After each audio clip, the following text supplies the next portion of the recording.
You hear a jingle. Keys are clinking in the pocket of your flare-cut pants. It says, whirling in rags, on the aluminium keyring. There is a single key on the ring. The number 1 is etched on it. It should open the door.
A mirror hangs above a bent and broken sink.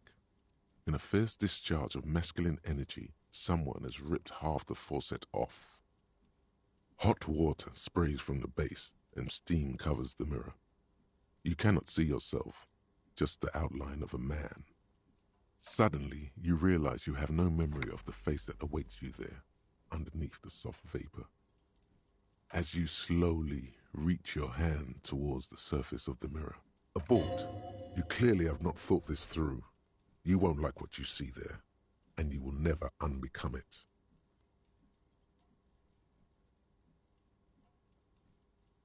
Behold. You have no idea who this thing is, do you?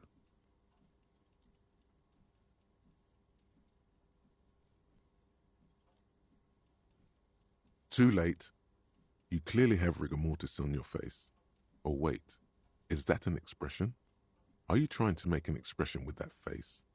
Why? Please stop. It's horrible. You're scaring yourself. You can't, can you? It's like it's not even voluntary anymore. You have worn that grin into your face, and now it won't come off. What does it even mean? What is the emotion you're trying to convey?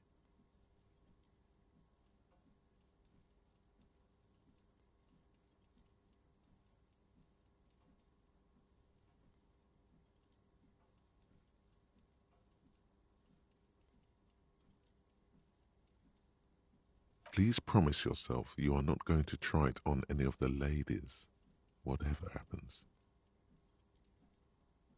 That's right. Not even yourself. Go ahead, try something. It's not an order. Like the rest of you, it comes from a bad place somewhere in the past. That's all you know for now.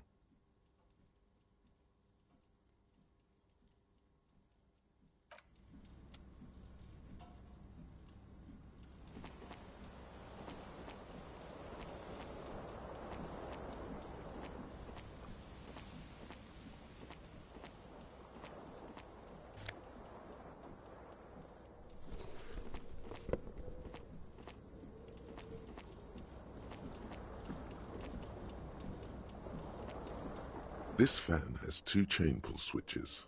One ends in a tiny fan, the other in a light bulb. You reach out to grab the tie, but what's this? Diffuse, radiating chest pain. Doom comes over you. This is bad. Feels like sharp stones grinding in your chest and keeping you from moving, for quite a still ongoing. Now is a good time to start worrying. Finally, the pressure recedes. You find yourself covered in cold sweat and trying not to move, hoping it will keep you from dying. The blades come squeaking to a halt. It should be easier to reach the tie now.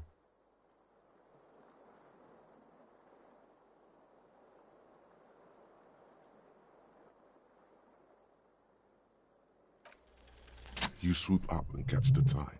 Snap! It's released from the blade. What you have in your hand is a truly hideous necktie, with 4.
There they both are, 2 identical shoes, both copiously green and indiscriminately snakeskin, reunited on your feet, like 2 baby crocodiles.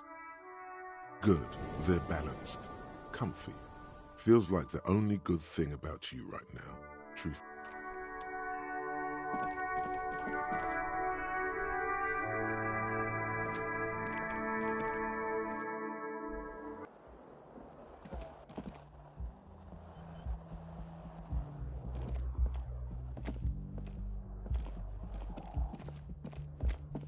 Hello, officer.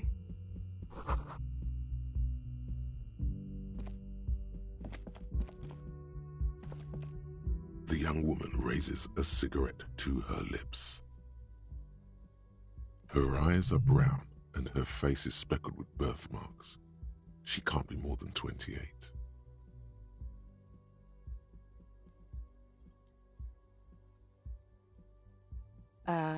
No.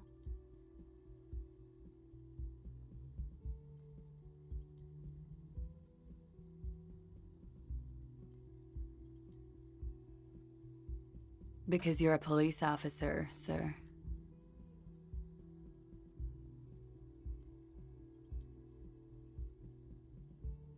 Okay, cool. I won't.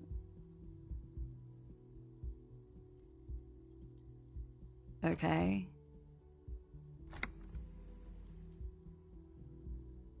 Sir, you've been here for 3 days. On official police business, as you put it. Couldn't say.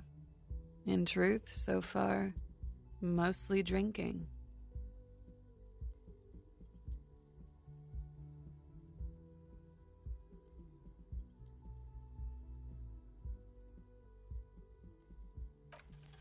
Try the expression. Come on, why are you still doing this?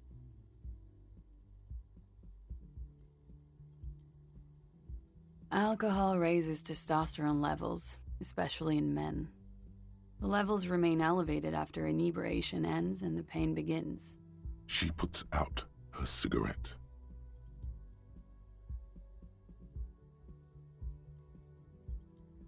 Something stirs in you as she's about to go. Call it an instinct, a need. The need to ask questions. It's like you said the words a million times before. She looks back at you, a light glinting off her eyes. Yes? You're in a hostel, sir. We are in Revachol. Revachol is the disgraced former capital of the world, divided into zones of control under foreign occupation. Half a century after a failed world revolution, she is central to our moment in time. You sure look like you're from Revachol. Revachol parties. It's 51. The current century? Centuries don't have numbers, they have names, and this is the current one.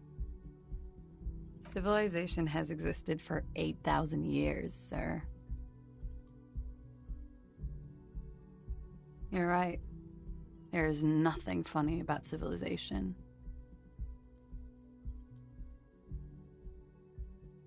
There was the usual ruckus, loud disco music. I couldn't say.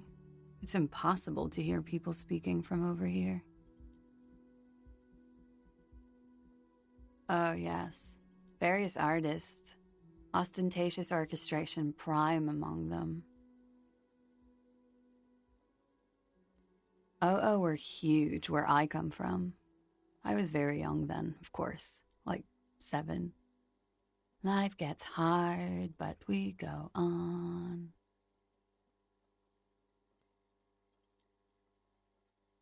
I don't know about that. At around 2 o'clock, the disco stopped, and there was a change of pace. A slow, sad song started playing, like organ music on repeat. That went on for quite a while. Some of the time, you were yelling along to it. That it doesn't matter anymore and that we're alone now, it was difficult to tell. The song itself was very quiet and soft, but you sounded like a winded boar, sir. It was hard to understand what you were singing on top of it.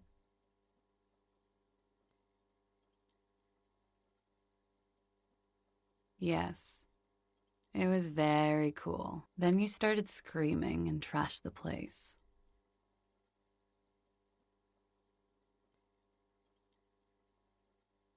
A window was smashed.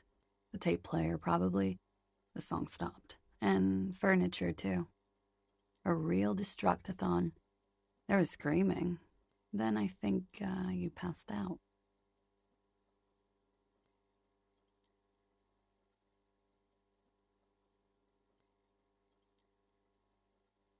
There was. I think you screamed that you didn't want to be this type of animal anymore. I may have misheard, but it was sort of memorable. I went out afterwards. Everything was quiet by then, around 4 or 5. And that was it.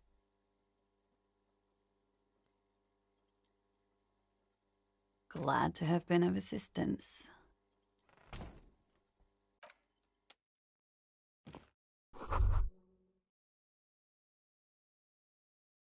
You should pick that fat, juicy cigarette butt from the tray, light it up, and smoke the living shit out of it.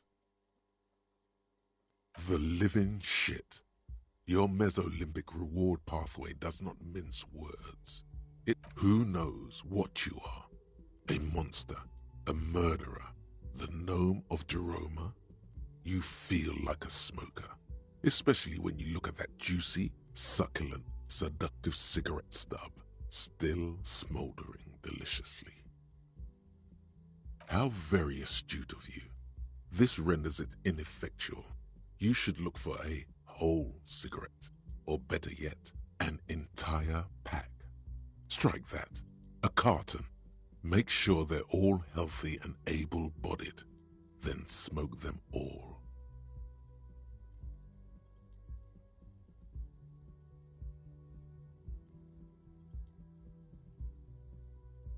Good. They'll make you stronger and better. You're too old to be cool now, but find cigarettes, smoke them, blam. Instantly a cool renegade man.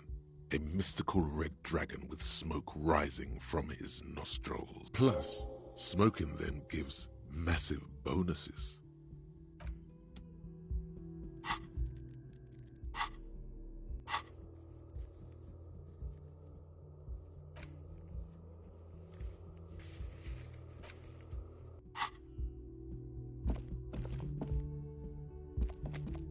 The door is closed. There is no answer. You hear the shower being turned on. Somewhere inside, a tremendous loneliness comes over you. Everybody in the world is doing something without you. The door is indifferent.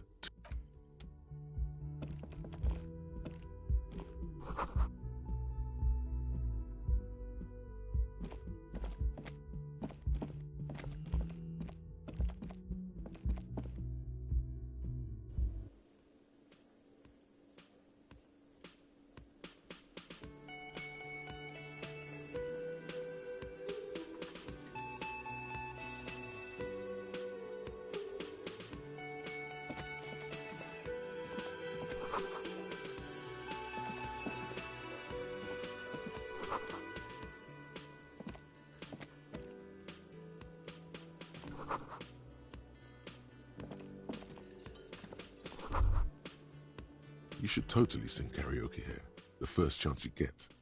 Your emotions need to be expressed. People need to know your vast, oceanic soul. Utterly. And it needs to be heard. Through a PA system. By other people.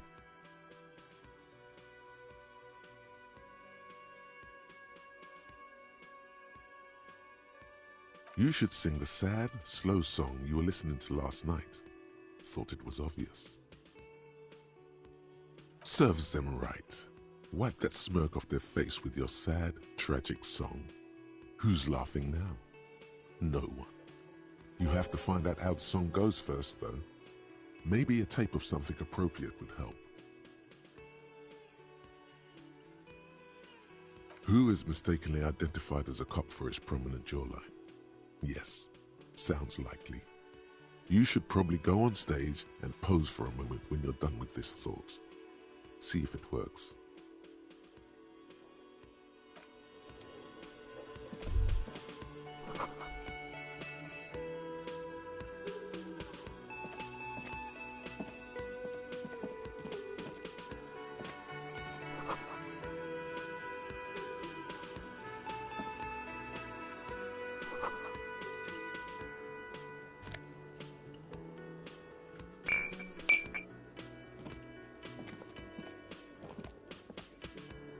A man in his late 20s stands behind the counter, inspecting a stuffed seabird. As you approach, he gives you a sideways glance, then looks down again. That was disdain in his eyes. Even now he is purposely ignoring you. Looks like he's not a fan. No, I'm not the bartender. I'm the cafeteria manager. He's very animated all of a sudden. This seems like a touchy subject. That period of my life is over. Not everyone who stands behind a counter is a bartender, okay? I'm the cafeteria manager. I have 3 cafeterias to manage. 3. Sylvie tends the bar here, not me. I'm only standing in. She just, you know...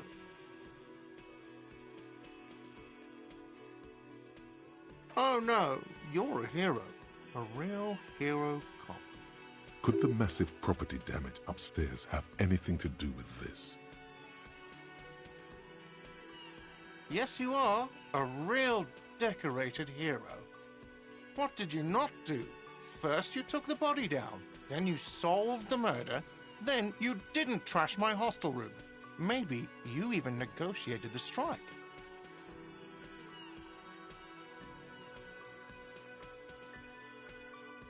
No, you see, actually, you didn't. You haven't done anything even remotely useful since you got here. No, I haven't seen you around. I'm not always here. A competent work of taxidermy. The white and brown seabird lies among piles of coasters and drying mugs. One of its wings broken. The man is trying to mend it. Looks like the bird was ripped off the shield that was used to mount it, most likely on a wall. Something about it makes you feel bitter. Look, your buddy is over there.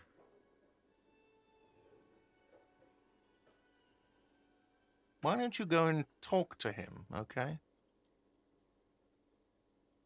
He pretends not to hear you, concentrating on the bird instead.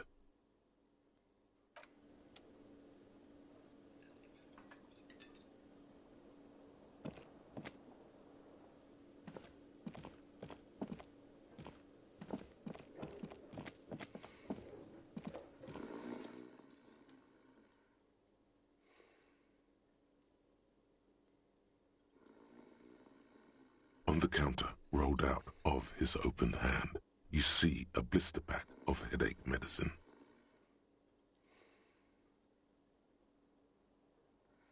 The man does not mind. You probably need them more than he does. You've just picked up some magnesium. This item is stored in the bottom left corner of the screen above your character portrait.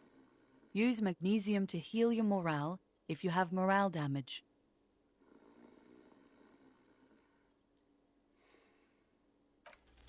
You gently shake his shoulder, but nothing happens. This man could probably sleep soundly in a ship's engine room.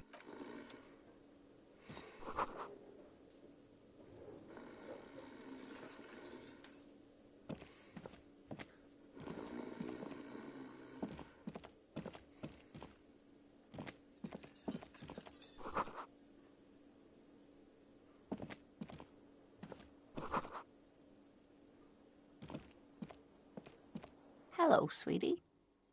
You shouldn't keep your colleague waiting.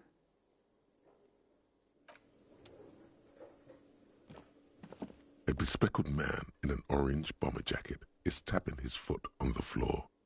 Looks like he's waiting for someone. You. As you approach, he narrows his eyes and extends his hand in greeting. If an assault were launched on this building right now, if the windows came crashing down and the whole world descended upon you, this man would hurl himself in death's way to save you. You are sure of this, but why? Hello, I'm Kim Kitsuragi, Lieutenant, Precinct 57. You must be from the 41st. You realize he's waiting for your name. This is your chance to come up with a really good name for yourself. Get creative. Conceptualize.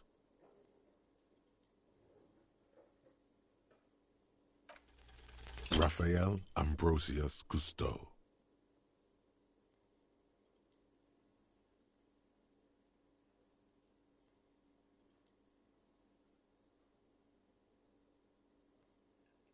Yes, it is.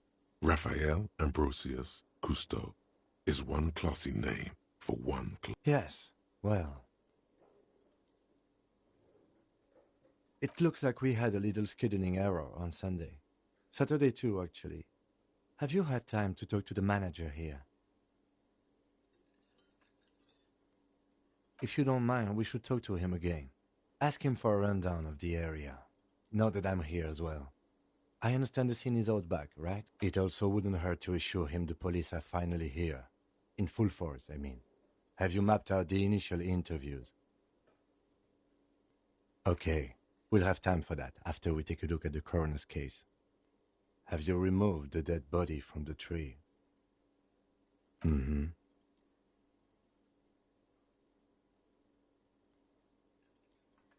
So, the body is still in the tree. This is the first time you detect a weariness in the lieutenant's voice. It is obvious he would have preferred for the body to no longer be in the tree. Where it has been hanging for 7 days straight. We should go there as soon as we are done talking to the owner.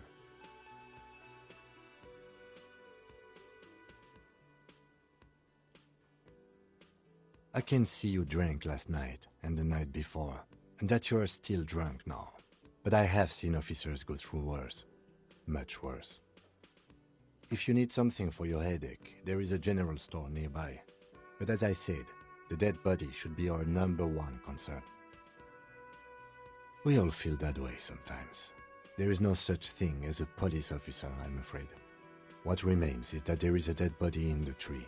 Someone has to figure out who put it there. If we don't, no one else will. And then, soon after, Dead bodies would be dangling from all the trees. But first, we have to take it down.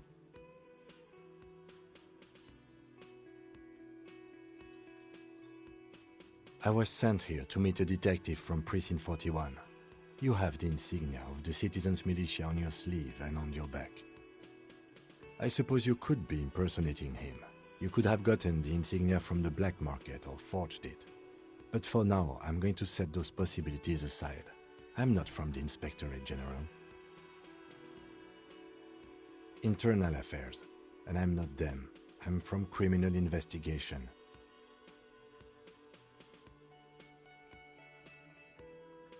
Yes.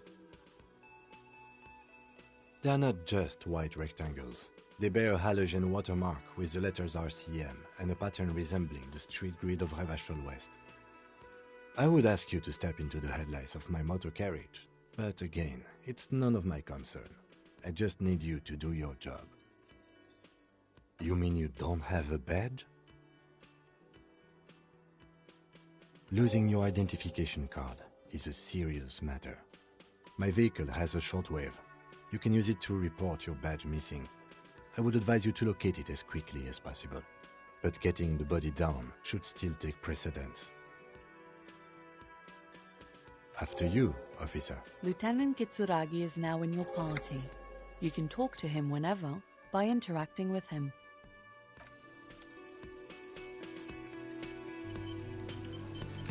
Hello, sweetie.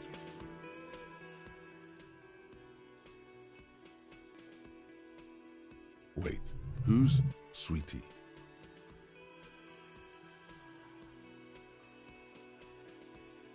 Why, you are, officer. And have you found anyone to be sweet to?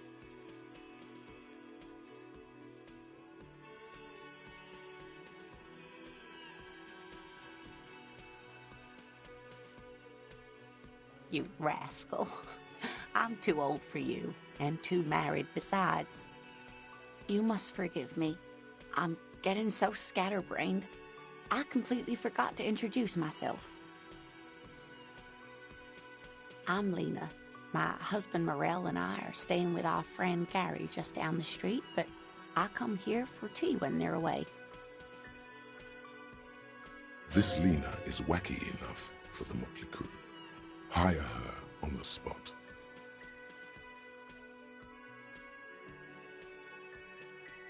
Yes, dear. I'm a paraplegic. A paraplegic is someone with limited or no ability to use the lower half of their body. Paraplegia is caused by spinal cord injuries, like falling from a great height, or a grenade explosion.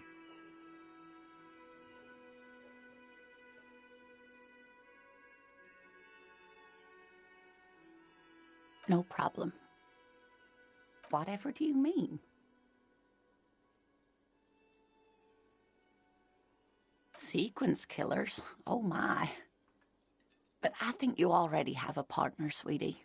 A partner who'll need you to help him get a corpse down from a tree.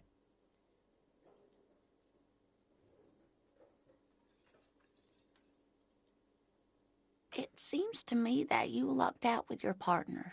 He has the look of an upstanding officer of the law. Someone you can lean on, and sweetie, you are looking unsteady. Yes, officer. You look rather dazed. Like a stunned fox. But surely things can't be that bad. Oh my. You know where we are, right? That's right. And where is the Whirling in Rags cafeteria itself located? We're in the city of Revachol, dear.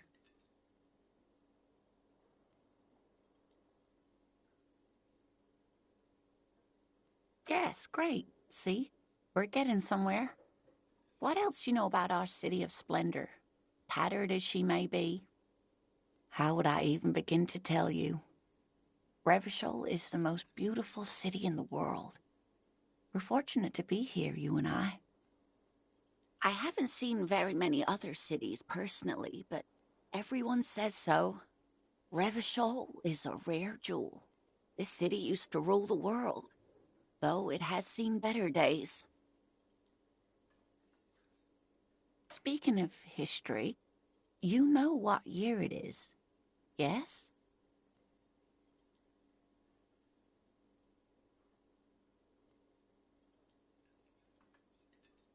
That's right, dear. How splendid. Here, take this pen. Knowledge should always be rewarded. Her relief is palpable. She was getting pretty worried about you there. But now... I can tell that this is taxing for you, so I'll just ask one more question. What regime are we living under? What mode of government?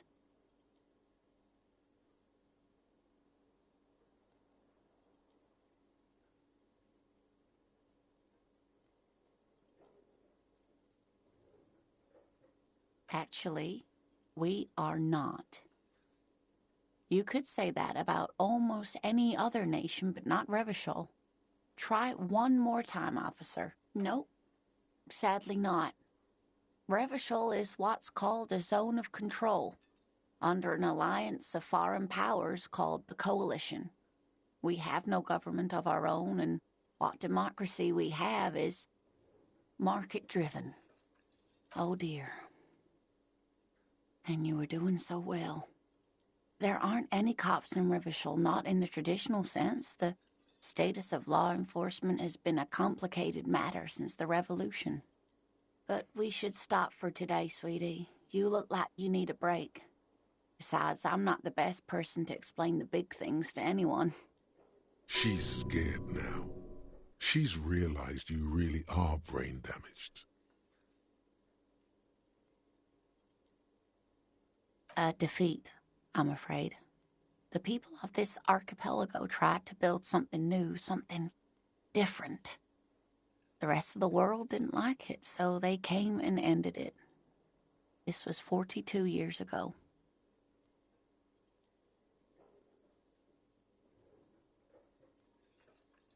Of course, sweetie, I really don't know how to explain it better. Someone more educated in sweeping matters. Maybe you should ask. No, I'm not an encyclopedia. I won't be a guide either. I'm a detective. Of course. Then I don't know. Someone rich, maybe? Wealthy people are educated. Though I don't know where you would find a wealthy person in Martinez. Of course.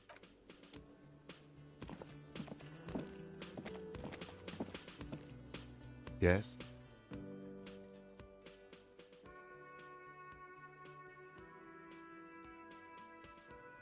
No response.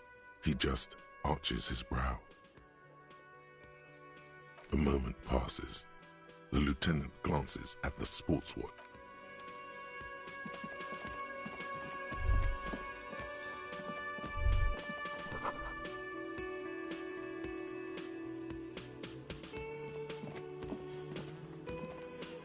The man with the unimpressive beard notices you approaching. He drops the ledger he was holding and turns to the lieutenant. Mr. Gart, right? Yes. I am Kim Kitsuragi from Precinct 57. This is an inter-district investigation, so joining me from Precinct 41... What?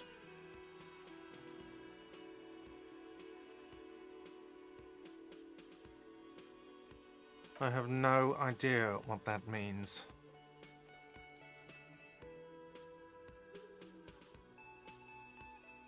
What is this, a joke to you? Is this what you get when you call the police now?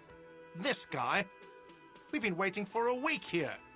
Sir, I understand your concern, but we are here to do a job. And for us to do it, I need you to stay calm. Yes, of course. I know it took us a while to arrive at the scene, but it also took you a while to call us. It was you who placed the call, correct? No, I only just got here. It was probably Sylvie who called you. She usually works the bar here. I'm only temporarily taking over her duties. Do you have her number? As a matter of fact, I do.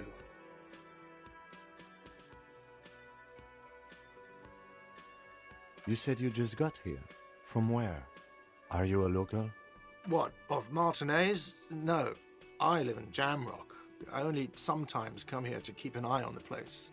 This is just one of the many, many cafeterias I manage. But you still know your way around, yes? Yes, I know where some things are, but as I said, I don't live here. I just used to work here. And I'm not going to start working here again, if that's what... I didn't imply that. Detective. He probably means this is where you step in and ask your questions. Yes, Detective Cousteau. I have everything. You?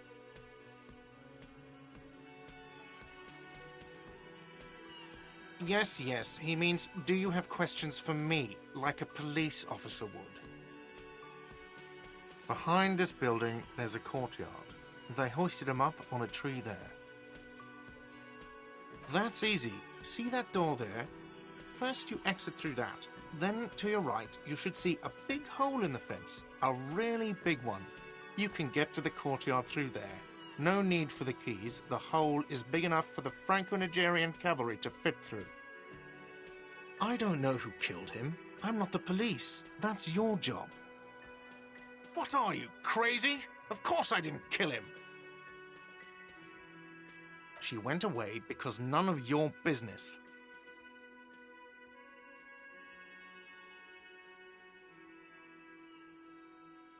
Oh my God, what is your obsession with this Sylvie person?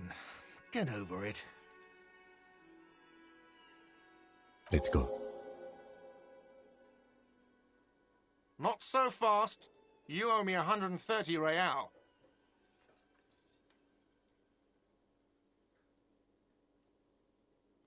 Oh, excuse me. You owe me 130 real. The IIR, or Inter-Isolary Real, is the global reserve currency. Whatever part of the world you're in right now, it's safe to assume he means you owe him some. Wow, you're a genius. Yes, that's right, money. You owe this establishment 130 real.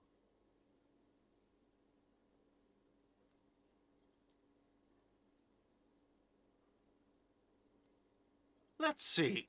3 nights at a tariff of 20 real comes to 60 real. Then there's the window you annihilated. The hole in the window was the first thing I saw when I came to work. So don't try to tell me you didn't. That will be 40 real in damages. Another thing you've annihilated is half the bar. You've run a tab of 30 real. Actually more, but we'll round it down to 30 for your hard work maintaining the stability and order of Revachol. That's 60 plus 40 plus 30 equals 130 real. And yes, real is still money. What are you, a philosopher? Money is what grown-up people use to pay for things. Things like this hostel room or 8 bottles of potent blend and 9 packs of Royal Extra. We use it for... Yes, it is.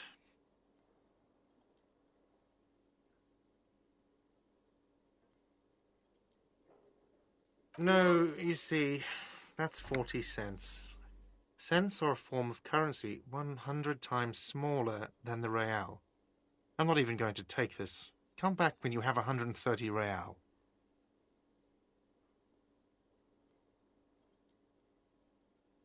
Yes, it is.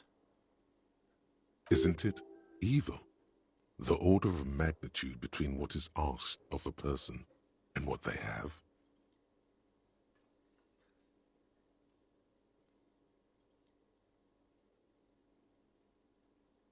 There's a shuffle of nylon as Lieutenant Kitsuragi looks for something in the pockets of his orange bomber. That's cop 4. I haven't offered to pay because I don't have any money either. I'm sorry, but he has to pay. I can't let him stay here any longer if he doesn't. If he doesn't have the money by tonight, then... Officer, maybe you're better off working this from home for now. You live in Jamrock, right? It's not that far away.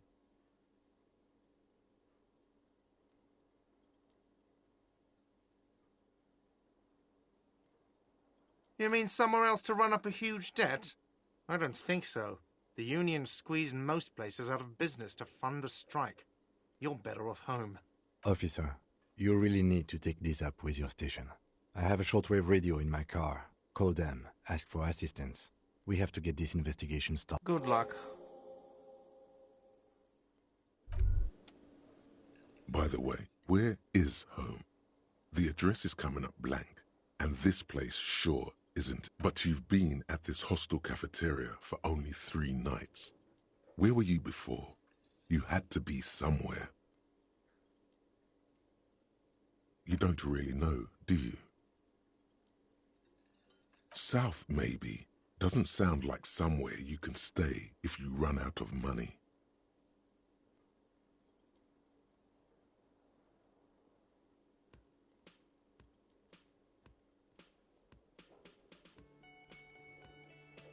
You can try. Run some addresses in your head when you get the time.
This trash container is locked. The sliding lid has a padlock that says, "Whirling in rags." There's something in there, not necessarily connected to the case, but still. The body is downwind from here. Maybe you prefer the smell of garbage to the smell of death. Trash, food waste from the cafeteria. They lock these containers to keep the derelicts from flocking in. Could be evidence, too.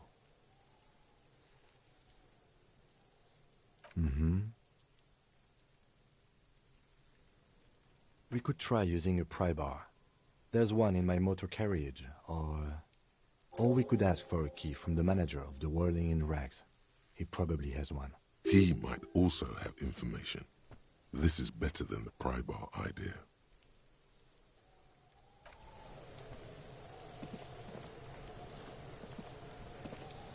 Kuno's got this! If there ever was such a thing as an ugly kid, then this is it. He's almost exquisite in his ugliness. Like a great... Oh yeah! Nappa Gumpy, Kuno! Right in the dick, Kuno! Get him right in the dick! Love it in the dick. The boy is sweating profusely. His eyes are like 2 black holes and his jaw is twitching as if trying to break free from the empire of his body. Fuck that! Kuno, yeah! Right in the mouthhole! Shits himself. The rake, Kuno! You should throw the rake at him, Kuno! The fuck? Does Kuno know what a rake is? Kuno's not a gardener. We shouldn't do anything. I don't tempt such. You will see. The fuck are you talking about? He's calling us Kuno. He says we're fucking each other. Alright, entertain the Kuno. Show me what you got. What you got there? What you got, huh? Irregular speech patterns, overconfidence. Could this kid be on drugs? This warrants further investigation into this. Shitload pig. What's your question? Don't tell the pig shit, Kuno.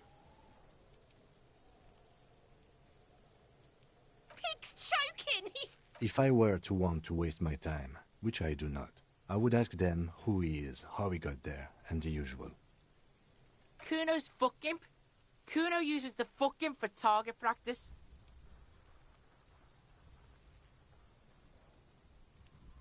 Probably climbed.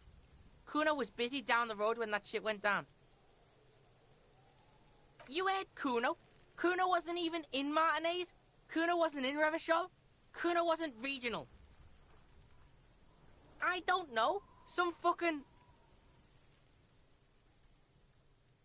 Mesk or I don't know. Some other place. Night City. Kuno was in fucking Night City. Kuno gives this info out on a need-to-know basis, and you don't need to know. Kuno didn't smoke the gimp, if that's what you meant. Thanks, Kuno. That's one name you can now cross off the list. Just a couple of pigs sniffing around in the dirt. That seems pretty fucking suspicious to Kuno. Yeah, you tell the faggoty, Kuno. You're testing Kuno's patience. Get lost,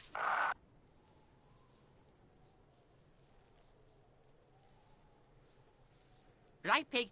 This is where Kuno plays with his little wooden choo-choo. What do you want with it? Don't be wondering about Kuno's shit, pig. Fuck does Kuno care about your hunch? That's your shit. You figured it out. Yeah, whatever. Kuno doesn't give a shit. Kuno's Kuno, pig. It's always Kuno, never I. Clearly the kid's using the third-person perspective as a shield. Kuno doesn't do that smart shit. Don't throw that bullshit at Kuno. Kuno knows you're lying. Trying to get Kuno hooked on the book. watch out, Kuno! He's trying to fiddle you! He's gonna put his hands on you! Help! Pig's got Kuno! Help! Rape! Help! He's got the Kuno, help!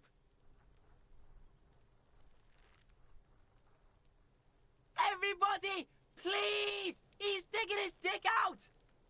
Escalate, Kuno! His dick is out! You're afraid! Pigs in here, Kuno! Somebody, please! How did we get here? How did this happen? This makes no sense. There may still be a... Fucking logical!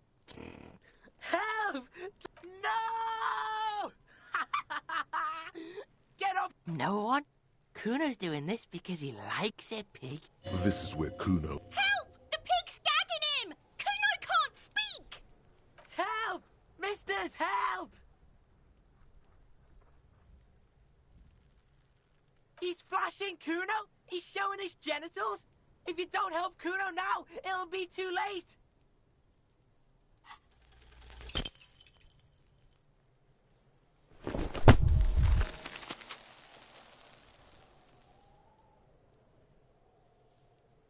You didn't shut him down.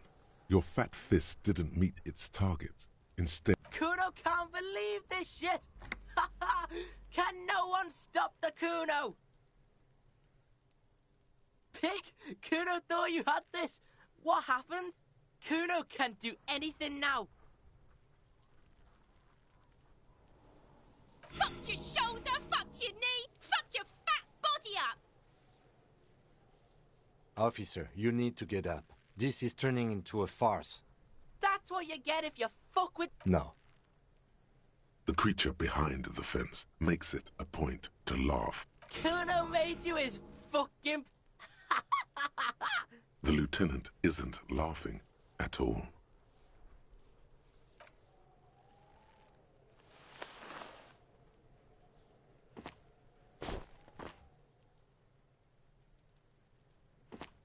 Kuno beat the shit out of the popo! Beat your fucking knee off! I told you not to tempt such forces. Now, how about we go and do something?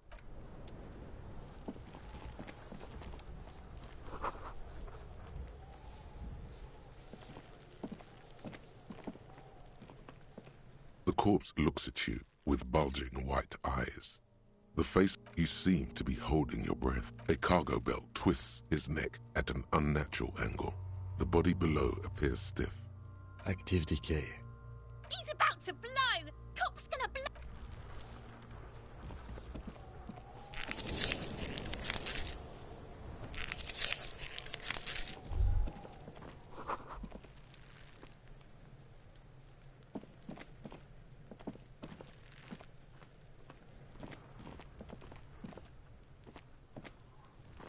Kuno, the pig's getting pretty close to me. Looks like it's time for me to go, Kuno. Pig's come to take me in. I'm going away for a long, long time, Kuno. Going away for life. What's going on there? Fuck are you trying to pull, pig? I come from the woods, good Davidu. You don't want to go there with me. You don't want to see what I've seen. Don't be traumatizing here. Get the... I'll die before I squeal, pig. You don't want to fuck with me. I got my hands bloody. I'm not here, pig. You're not seeing... You can still see the top of her hat from behind. I'll die before I squeal. What's this kid shit? Fucking mind games. I'd rather die than squeal. Get the fuck out of it. There he still is, looking right through you with his white eyes.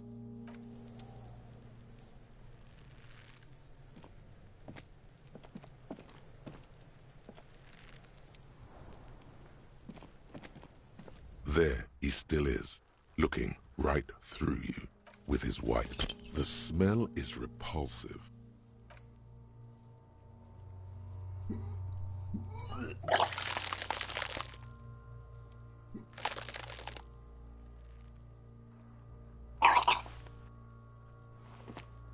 You feel a great force ringing from your stomach, your body, until a pool of vomit lies under your feet, and your... It's okay. Happens to everyone. Keep it. The hangover is clearly making this worse for you. You could use some ammonia to clear your head. If you can handle the headache, some officers use it to deal with cadaverine odor. I can't handle the headache. It's more likely he can handle the smell, unlike you. There's Fritz. There's a greenhouse here, and a gardener with a wheelbarrow on the corner of the whirling rags. If Pretty clever. Acquiring ammonia will provide a modifier to the wipe check. Modifiers make checks easier and allow you to retry them.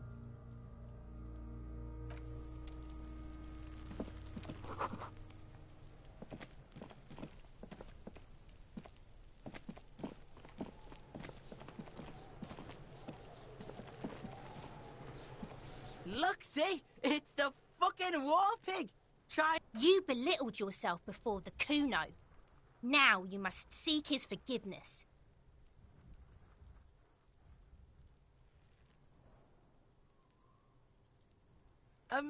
Fucking what pig? Yeah, how are we gonna make it up to Kuno, pig shit? please don't waste time on nonsense. The lieutenant does not approve. Don't listen to the blind fuck, piggo. You're doing the right thing here, trying to get Kuno to like you again. You can pay tribute to Kuno with drugs, or cigarettes, or some wheels. Kuno could use some wheels. Motorized. What are you doing?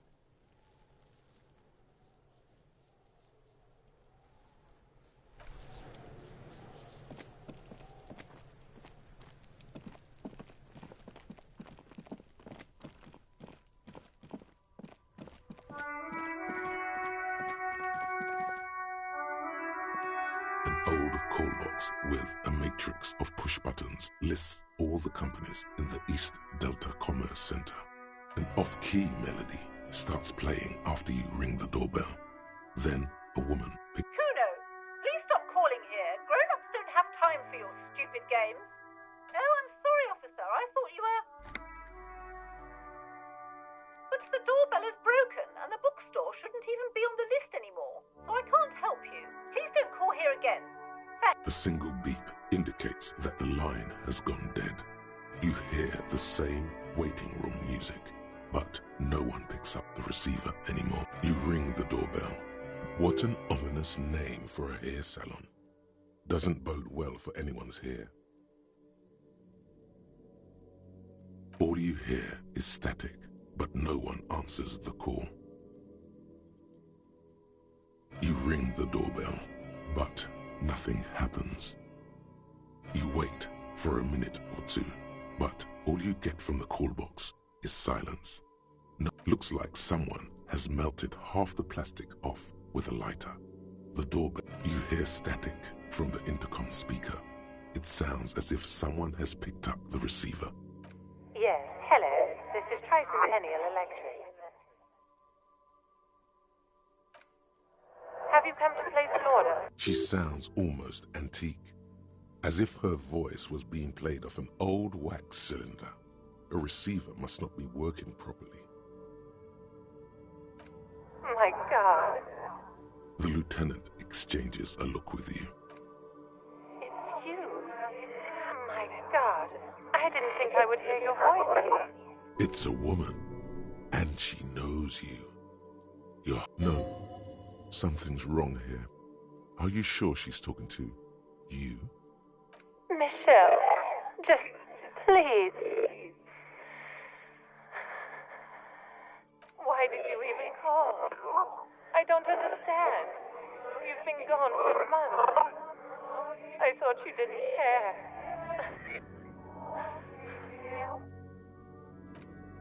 Ever since I came to work here, it's been different. A spot of static overrides her words. It's so nice to be able to finally... She sounds like she's about to cry. She doesn't answer. Silence. The only thing you can hear now is static and waves washing ashore on the bay. Another seagull passes by. It's getting cold to stand. I don't know what happened either. We should probably stop playing with this thing. You press the number sign on the keypad that terminates the call. 12 name cards on the call box read, No, hold on. The last thing you need in your life is more hysteric emotions. Silence. No one's home at Fortress Accident. Silence. No one answers the door. Nothing happens after you ring the doorbell. They don't want to talk to you. Silence. No one answers your call.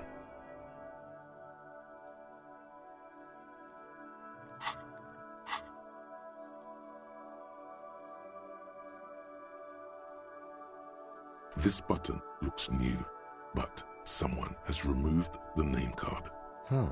This button looks new. It's probably not connected yet.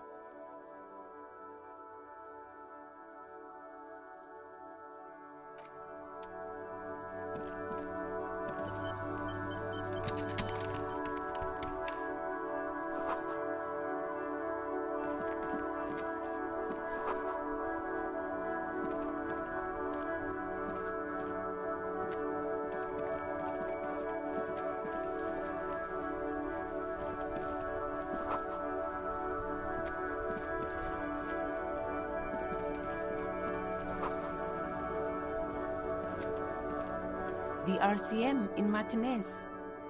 We don't see a lot of police around here, that's all. Of course. What can I help you with?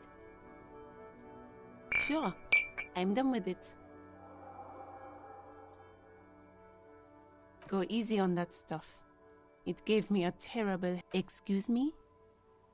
She's uncomfortable. Maybe you should drop this line of questioning. Oh, well, I didn't write it there. I'm just sitting here. Okay. Since the street sign's messed up, what do you mean? Yes, sir. District of Martinez. He knows where we are. He just wants directions. There's the pier, the Cape Side apartment buildings, some more tenements. Not a lot, really. The harbor gates. Some kind of commotion, I think. I don't follow the local politics. A fleet store, too. Some shops and a bridge.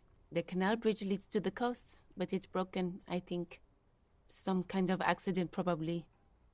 Just coast. There's a little fishing village there, and a fish market. But that got closed down ages ago. It's just water. No, actually, I think they call it the Martinez Inlet. There are some islands in the bay, but they're hard to reach. No problem. Of course. Her gloves. You get the feeling that you need them. You have a dead body to deal with after all. Sure, keep them. I have another pair.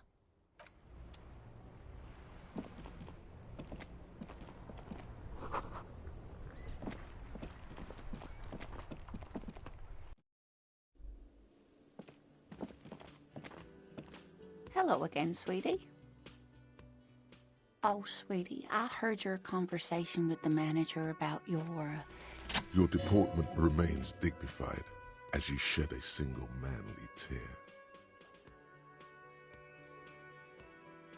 Sweetie, I only have a few cents on me, but I could give you this to pawn. Just to tide you over. Wonderful. He has a pin. The pin is round and slightly tarnished. 3 sailboats in bas relief with the sun hovering over the water behind them. A chipped green banner at the bottom reads, San Baptiste, Summer 31, Dinghy Races. Cross the plaza and follow the road along the coast. Down by the water, there'll be a shack nestled against an old stone facade. That's the pawn shop. An old friend of my husband's goes there often. He says the owner is quite helpful. Items that can be pawned at Bird's Nest Roy's appear in your inventory under the Items tab. You can pawn these items when talking to Roy. You're quite welcome, dear. I hope you were able to pawn that old trinket. Of course, dear.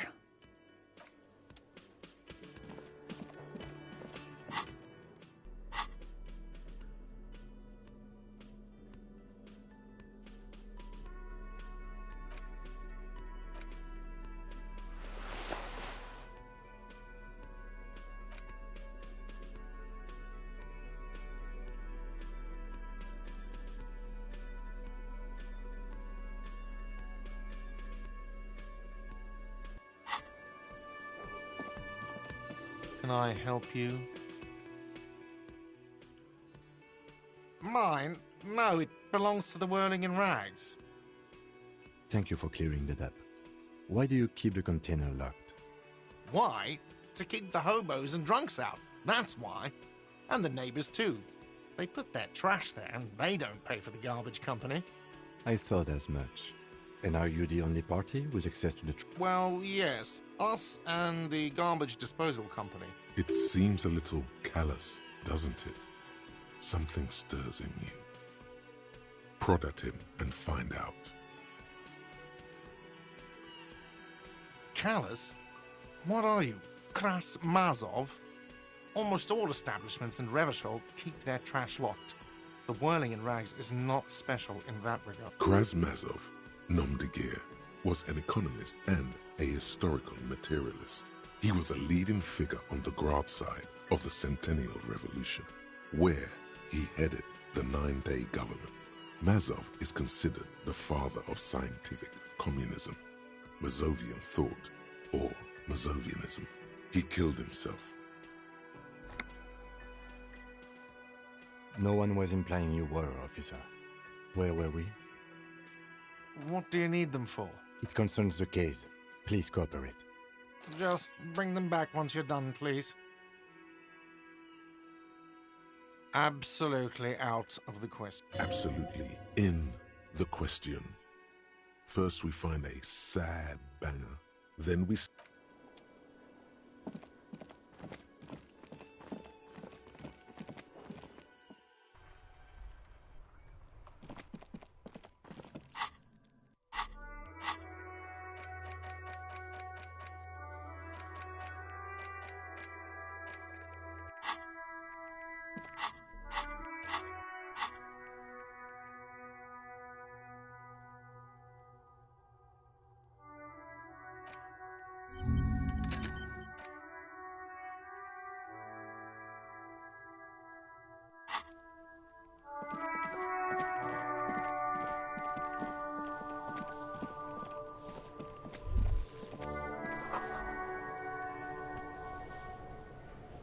This trash container is with a well-oiled crack.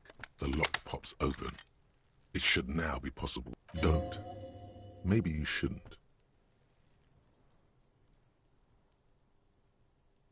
There is, but you won't like it. Sweat forms on... The smell of rotten food rises to greet you. You see soggy cartons, dirty rags, and organic waste. We're just in time. This hasn't been emptied for over a week. You see milk and egg rest with one broken egg in it. Some pasta wrapper. Picking up the soggy packages somehow feels familiar. You've done this before. The movements are recorded in your elbows, the methodology in your fingers. You're used to this. No, searching for evidence in the trash. A box falls into pieces in your hands. Batiste Soleil cereal. There are plastic pasta packages below, and turbo noodles. Nothing of note, however. You see milk and egg rest with one broken egg in it. You've done this before. A box falls into pieces. Among the threadbare kitchen towels, something catches your eye. A pair of denim trousers. As the legs of the slime-covered jeans begin to unspool from the garbage, a rank corpse smell fills the air. The victim's clothes? Cadaverine odor is faint. If these belong to the deceased, they were removed when he was still in the early stages. Drop them in here, officer. Guitar-marked blue jeans. Pockets empty or emptied. He wore them with a belt, too. A white belt. The loops appear stretched, but the belt is missing. That's it. Do you see anything else in there? I have another bag here. Something slimy catches your eye. A drab, long-sleeved shirt, olive-colored, appears from the food waste, dripping with pus. This is a military-type overgarment. No label or serial number. This is the kind of rib-knit shirt that's worn over light armor to conceal it in an urban scenario. Anything more? The rest of the rags are just kitchen variety waste. A yellow old mug that catches your eye. All right. We should go to Gart again and ask if he knows who put the clothes in the trash. It could be as simple as someone from the hostel cleaning the yard. Or that one. I'd advise against confronting that force.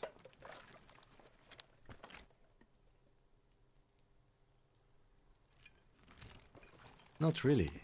All we know is the victim's clothes are in the trash. The lieutenant nods, then looks back into the trash container. It's just organic waste, cold and slimy on your hands. Apple and nothing.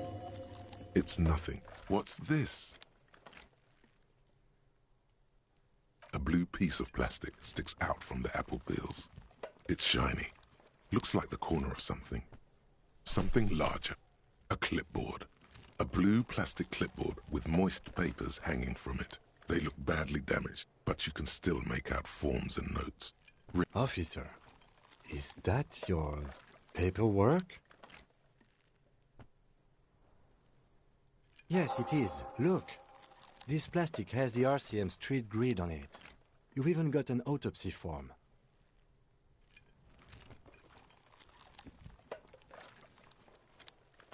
If you don't mind me asking, how did this get in the trash?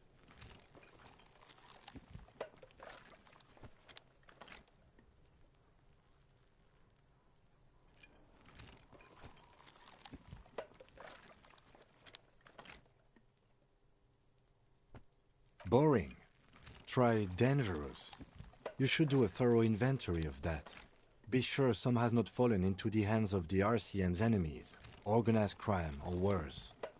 Official notes sometimes contain informants' names, even undercover operatives. It would also not hurt to start taking notes on the case. Now, tell me what your eagle eyes see. Or are we finished? Some items, such as the ledger you found, are interactable. Go to your inventory and select the Interact tab to read your paperwork. You pick out a broken mug with an oddly racist depiction of the yellow man frolicking in saffron, only in its social sensibility.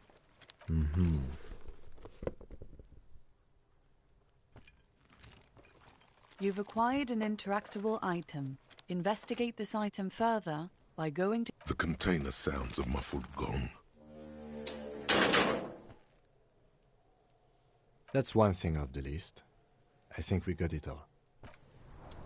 The trash container stands.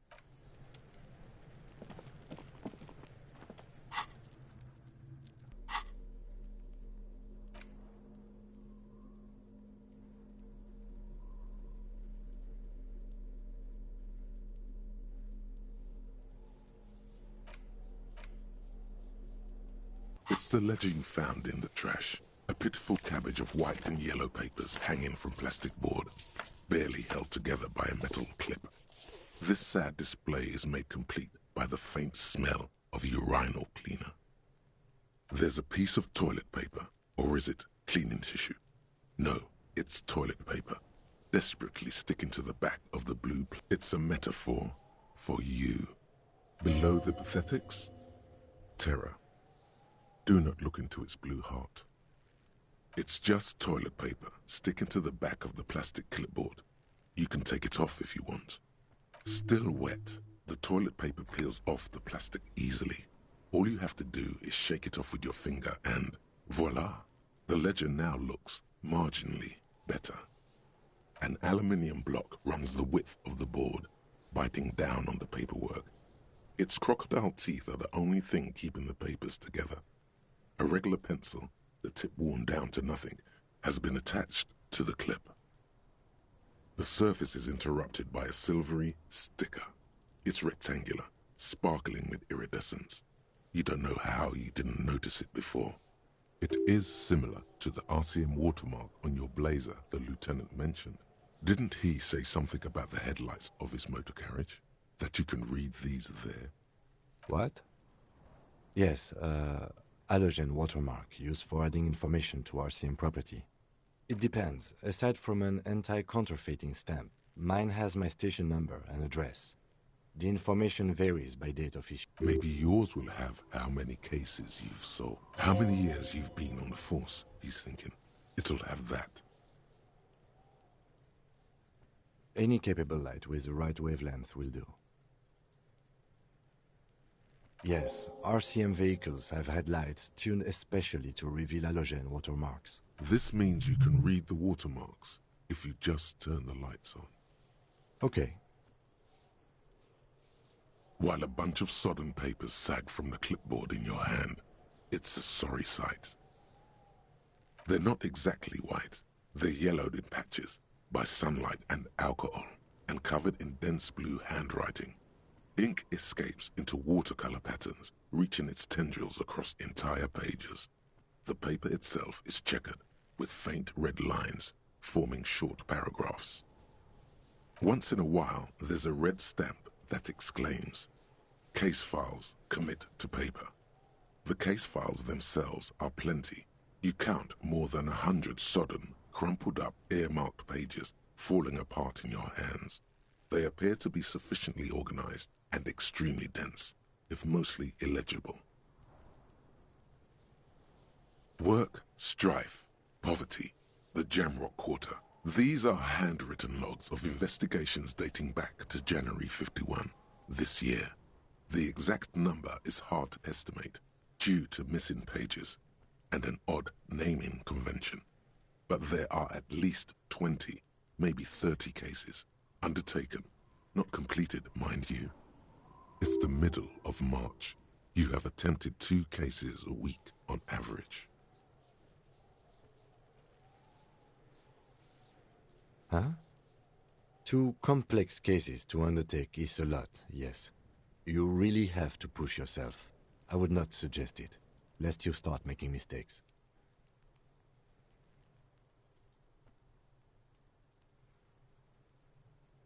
Two?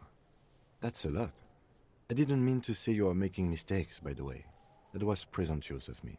It's okay. We all make mistakes. Like a fan of gills, the checkered papers dry in your hand.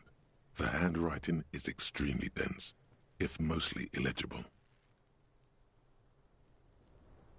Yes, it appears you employ a, shall we say, robust yet literary system. Each investigation has its case number written on the margins. Yet, still more tellingly, most are accompanied by a name. A title, one might say even. One that draws inspiration from snoop fiction and vespertine cop show staples.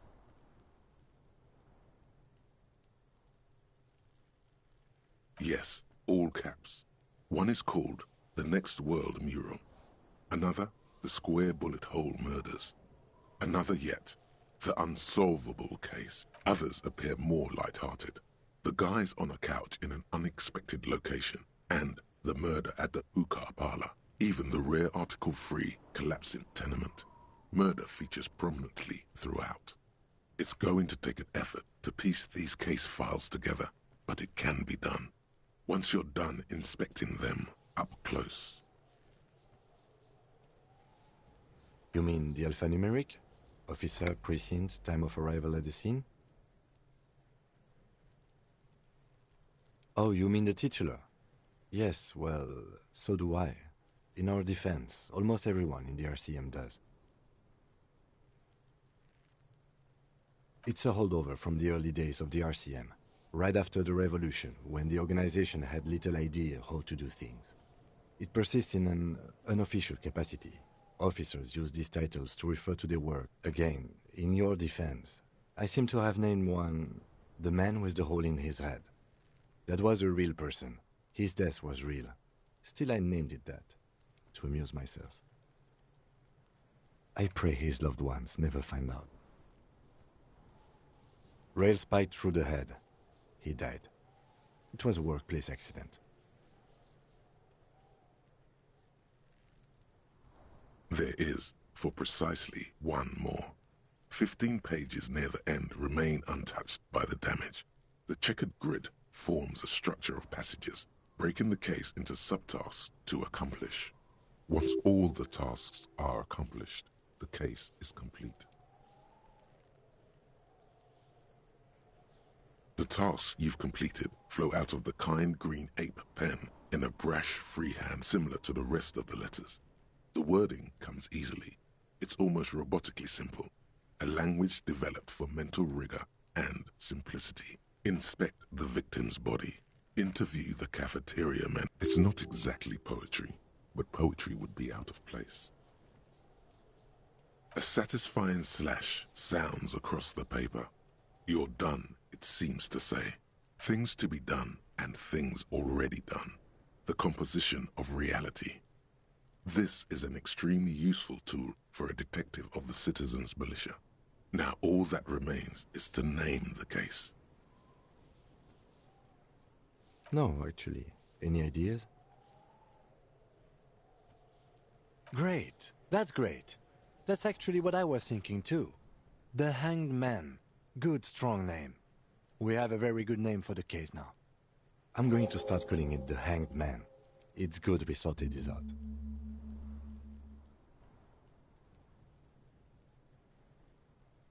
You don't exactly close them, so much as distance yourself from the smelly papers. They're a little further from your nose now. Yes, you can piece them together using the alphanumeric code on the margin. It always begins with HDB 41, then date of initialization and time of arrival on the scene, followed by the title. For example, HDB 41120111700, the Next World Mural. Why yes, your precinct number is 41. Every last alphanumeric in the files begins with it. And these are your case files. It's safe to say HDB are your initials.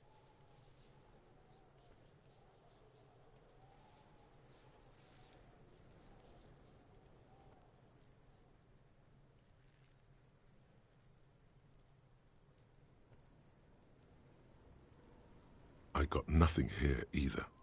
Logic really isn't the best faculty. Yeah, we're staying out of this business for now. HDB is bad news from yesteryear. It's shit, honcho. It takes about half an hour to piece one together, using the system you've devised.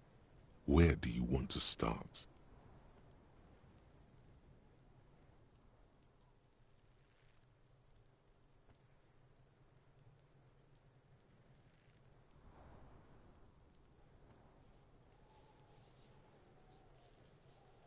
It would be very interesting to read about these, wouldn't it? I mean, there seems to be a square-shaped entry wound in the victim's forehead. She's been sitting there for weeks, on her rocking chair, with a square hole in her skull, staring at the wall, her mouth agape. That's all you got. From the half hour you spent piecing it together, all you know is the entry wound was square-shaped. You never found the bullet. And then another body showed up, also with a square hole in his forehead. Who knows? Those pages are missing. What next? Don't worry. One day you may still catch the man with the square gun.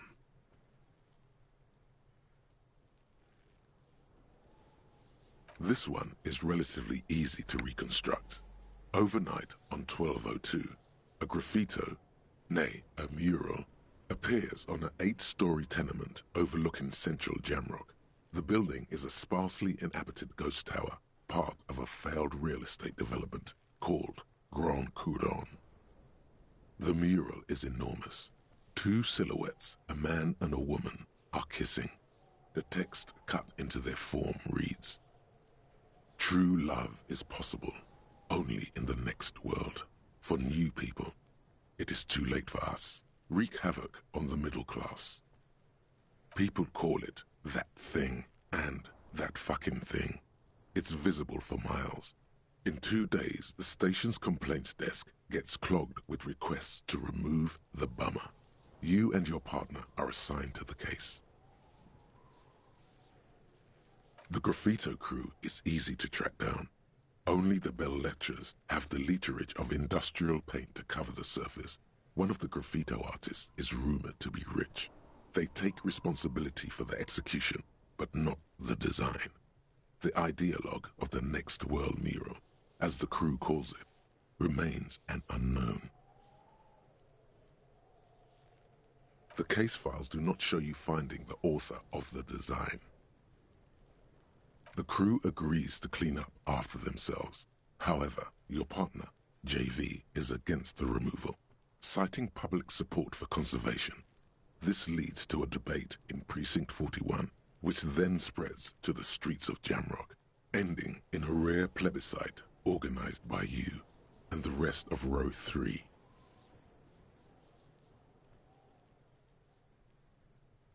The 9,000 people subjected to the mural's message, all of Lakeside, Central Jamrock, and Villalobos, plus half of the eminent domain, participate in the vote. Although the case begins with what appears to be a lot of rambling on the streets as to how juvenile and stupid the mural is, given a choice between 2 options.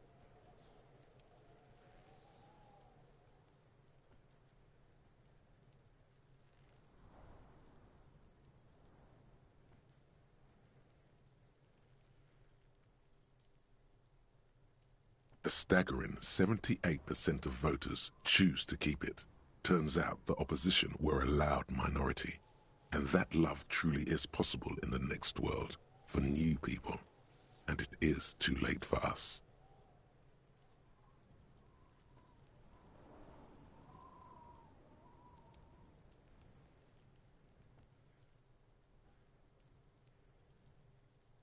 No one cares what you believe in, man with the smelly toilet ledger.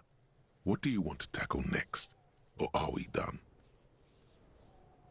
AKA Leslie and Burke.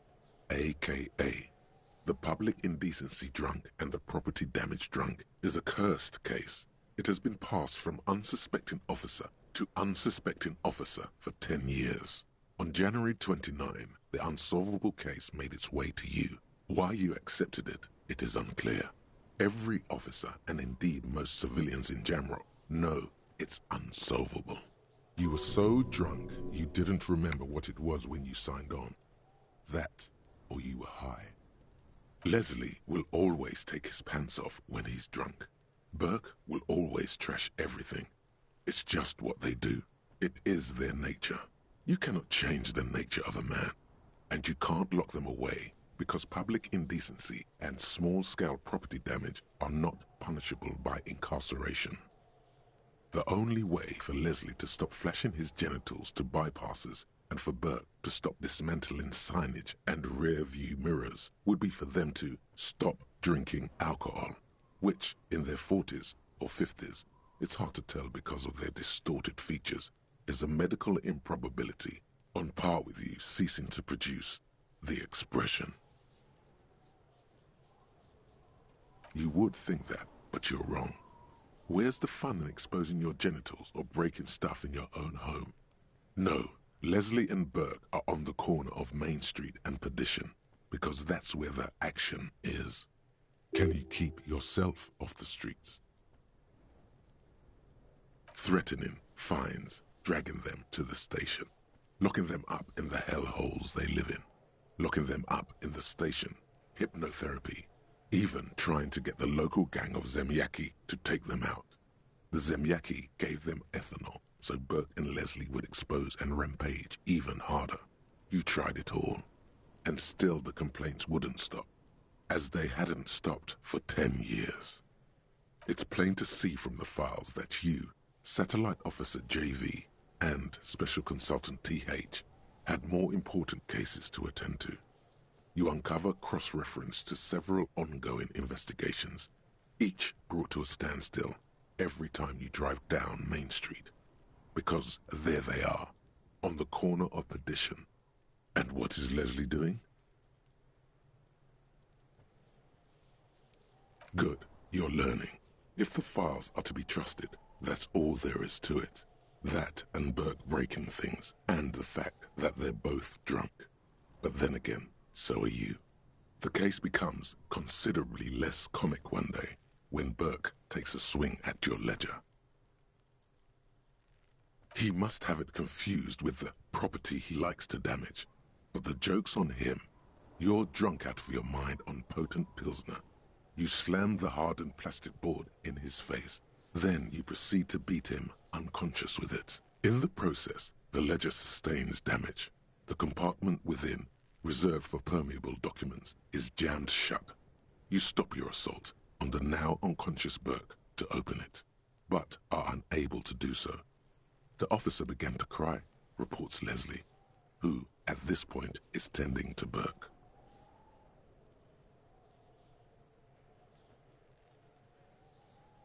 He came at us, and at us. I think he was trying to kill Burko. While trying to kill Burko, you slowly come around. The permeables compartment is open.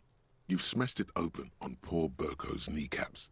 The good news is, Burke can't walk anymore, can't get out of his apartment, an invalid. With Burke to tend to, Leslie cuts back on the indecent exposure. Maybe he flashes his genitals to Burke, who knows, but both drunks are off the street. The complaints stop. The unsolvable case is solved, which is also why the officer responsible narrowly escapes a disciplinary hearing. The end. Do you want to read another one?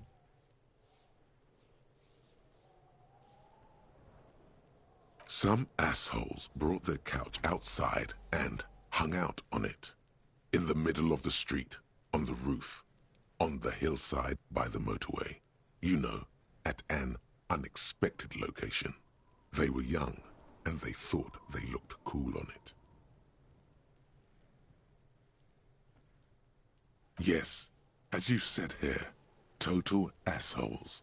Young people are the worst. So anyway, you got a complaint about the damn sofa, or couch. Or they were leaving it out in all these unexpected and whimsical locations. They took it to where they also took photos of themselves on it, and smoked cigarettes, and drank coffee because they felt it's intellectual. Cigarette butts, coffee cups, stupid couch. You had to clean it all up, and you did. So congratulations to you. Case solved. No, you didn't have time for that. These notes show that you have what is called a real goddamn job. You don't have time to be chasing down the couch assholes. You have a real job to do. What next? Murder. Tum tum tum at the hookah parlor was a case originally assigned to an officer called Joseph Mills, who is now dead, of circumstances completely unconnected to murder at the hookah parlor. Beaten to death by a throng of Villalobos gang members when him and his partner J.M., only initials mentioned, answered a call one night. It's a sad story, and it isn't really represented in your case files. Stop stalling and get to the murder at the hookah parlor.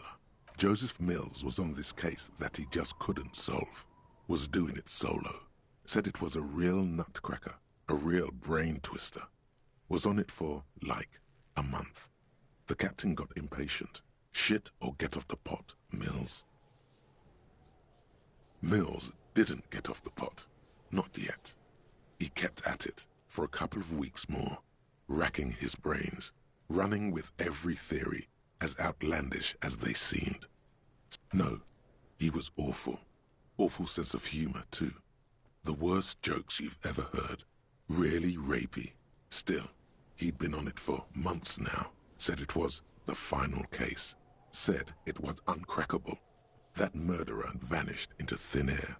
That goddamn hookah parlor was all he talked about.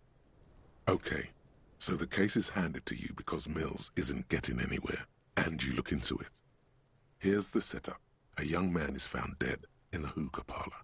You know, those places where you go and smoke bubblegum-flavored vapor all day. No, it's soot and water vapor. It doesn't do anything. Yeah, really lame.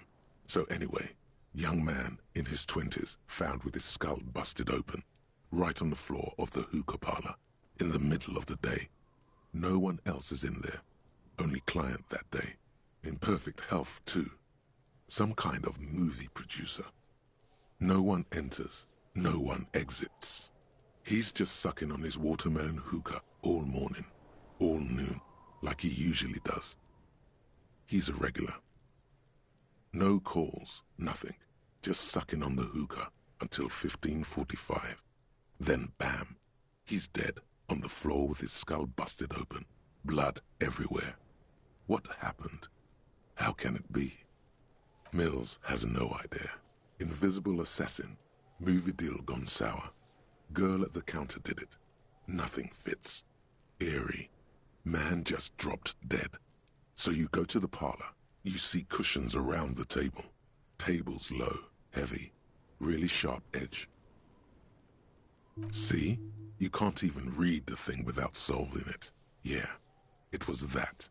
Turns out hookah does do something. It turns off your brain's oxygen supply, and you don't notice it until you get up to go to the bathroom. Yeah, he liked his hookah. Stephen was his name. Smoking hookah. Didn't you hear? I don't know. Trying to come up with a movie script, maybe.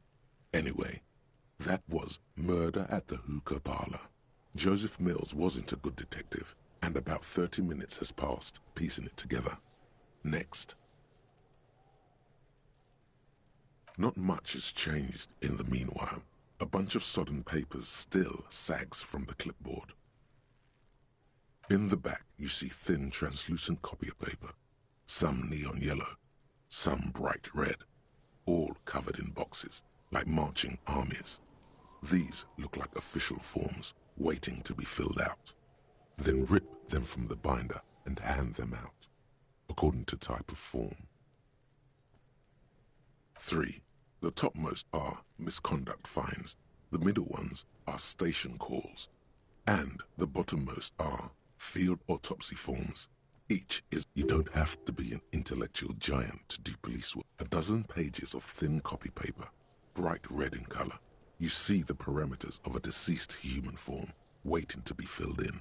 Age, sex, condition of internal organs.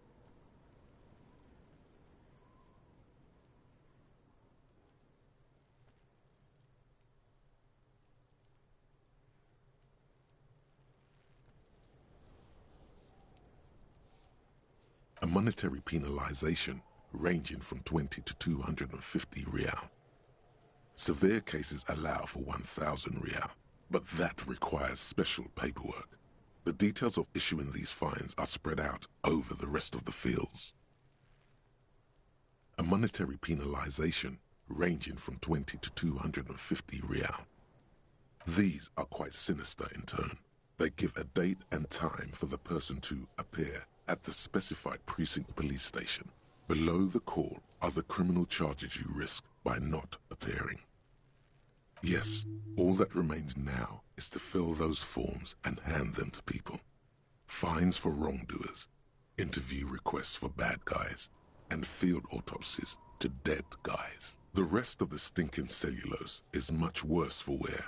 Being sandwiched between the board and the rest of the paperwork must have spared the fragile copier paper. Arson, petty theft, spousal abuse, handwritten logs on dozens of investigations date back to January 51. Stamped case files. You don't exactly close them. It takes about half an hour to piece one together. Not much has changed in them. It's made of dark blue plastic, hard enough to beat someone to submission with. The edges are rounded, however. The U4 size board feels thick and heavy in your hand. Light shimmers on its wet surface. On the back you see the embossed letters, RCM. Blue. The blue heart. Don't look into it. Something rattles inside, ever so lightly. Is there a hidden compartment? Permeables. It's not hidden per se. The compartment is made for permeable materials that would get damaged if something happened to it. The plastic shimmers like lapis lazuli, but it is not see-through. You cannot see to its center. With your hands, U4-sized pages hang from the clip screwed to the top of the board.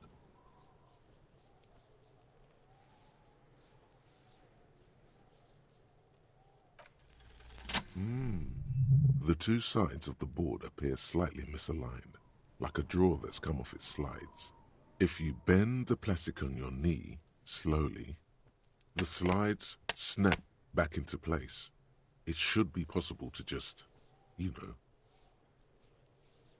Without resistance or sound, the two panels move against each other. The compartment is now open. 2 ticket stubs and a handmade postcard. 2 octopuses are smiling, reaching their tentacles toward each other in the colored pencil drawings. The tickets permit access to the zoo in Revachol East. The aquarium costs extra. These let you go there, too. 2 octopuses are smiling, reaching their tentacles. Thin wax paper has been glued to a piece of cardboard. Sounds like leaves rustling when you pick it up. You see violet flowers, floral patterns, patches of glue. It smells of chewing gum, apricot flavored, a touch of cinnamon, the end of summer. You think the label says tutti frutti. Familiar handwriting lines the inside of the card, looped, round letters in a woman's hand. A young woman in her 20s. There is care, effort, and a smile. You think, "Oh, Harry, it begins. You're already reading. I wanted to write you a letter so you can read it when you wake up. Maybe it will make you happy." Throw it away, please.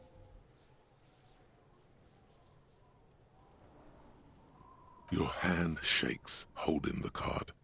Every morning when I step out and you're asleep behind me, it says, "I find a little piece of sadness in me. I carry it in my chest, down Voyager Road. Every step I take, it grows. By the time I reach you, every step I take will get lighter. It almost makes me run. Sometimes I do. I can't believe I met you. I can't believe the happiness I feel with you. You have a vast, vast soul, and I will always, always, always come back to it. Kisses, kisses, kisses. You feel the air sucked out of your lungs and the blood sucked out of your head. Everything around you gets dark. Small white dots appear. You feel the ledger slip from your hand. No, hold on. To what? There's nothing. Detective, is everything all right?